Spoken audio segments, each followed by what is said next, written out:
Alright, making this video kind of answer some questions about the hot pipes and the my new cooler intake from EcoPowerParts.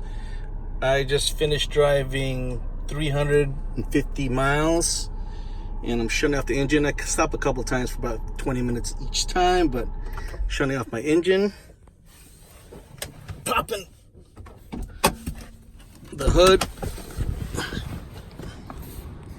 Gonna be checking my hotel soon, but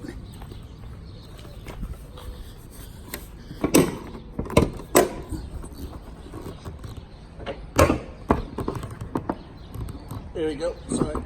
Okay. I'm gonna touch it now. Now don't do this at home. I'm a professional idiot. Actually, wow. Hot pipes.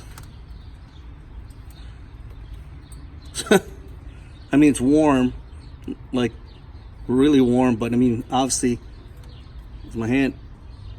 So, the BOV, again, 305 miles, they don't get hot at all. That's the aluminum, according to EcoPowerParts. So, it's almost impossible to overheat. Hope that helps. Hope that helps you guys out. Answer any questions.